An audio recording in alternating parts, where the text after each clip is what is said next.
नमस्कार दर्शक बंधु, बहुत बहुत स्वागत है मो यूट्यूब चैनल को।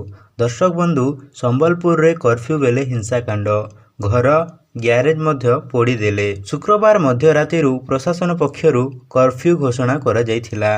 परे शनिवार दिन संबलपुर रे हिंसाकांड थमी नथिला।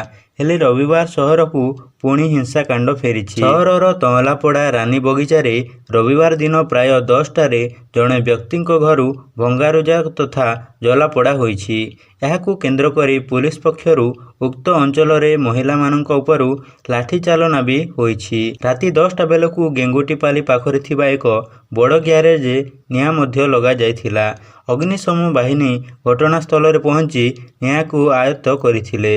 पुलिस डीजी गतकाली ठारू संबलपुर रे डेरा पकाइथिबा बेले रविवार दिन अतिरिक्त मुख्य शासन सचिव सत्यव्रत साहू संबलपुर आसी सहर रे स्वाभाविकता फेराइबा लगी पुलिस और जिला प्रशासन वरिष्ठ अधिकारी मानक सहित घन घन बैठक चलाइछंती। सूचना अनुसार संबलपुर टाउन थाना अंतर्गत तमलापड़ा रानी बगीचा अंचल रे एक परिवार गत 12 तारिख सहर रे घटिथिबा हिंसाकांड परे अन्यत्र चली जाइथिले। रविवार सकाल प्राय 9:30 संपृक्त परिवार जड़े महिला घर को फेरी पड़ोशी मानक उद्देश्य रे खूब जोर रे पाटितुंड करथिले।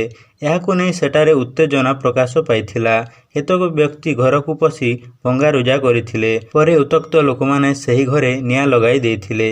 खबर पाई अग्निशम बाहिनी तुरंत सेठारे पहुंची नियाकु आयत्त करथिला। खबर पाई पुलिस सेठारे पहुंची पड़ार केतेक महिला और युवकों उठाई नहीं। तेबे स्थानीय महिला माने घटनारे कौनसी प्रकार संपृक्त नथिबा महिला को धरी नेबा घटनार प्रतिवाद करथिले। फलरे बालीबंधा फांडी और चित्रगुप्त मंदिर निकटरे उत्तक्त महिला मानकु घौड़ाइबा पई पुलिस को लाठी चालना करबाकू पड़िथिला। एही घटनारे पुलिस 6 जन युवक एवं 2 जन महिला को अटक रहिथिबा जणा पड़िछि। संपृक्त महिला द्वयंक घरे 2 ରୁ 3 वर्षर गोटे लेखाएं संतान रहिछंती।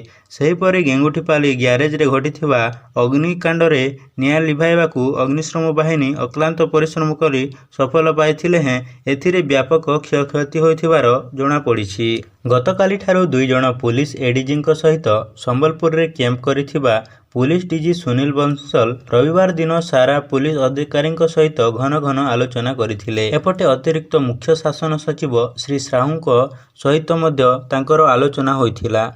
एभली पुलिस प्रशासन अधिकारी सहित अतिरिक्त मुख्य शासन सचिव सत्यव्रत साहू 3 थर बैठक करथिले। संध्यारे उत्तरांचल आरडीसी सम्मिलनी कक्ष रे doctor Suresh Chandra Dalai, IG doctor Deepak Kumar, जिलापाल अनन्या दास, एसपी बी गंगाधर सहित अन्य जिला स्तरीय अधिकारी उपस्थिति रे अनुष्ठित बैठक रे अतिरिक्त मुख्य शासन सचिव श्री साहू विभिन्न आलोचना करथिले।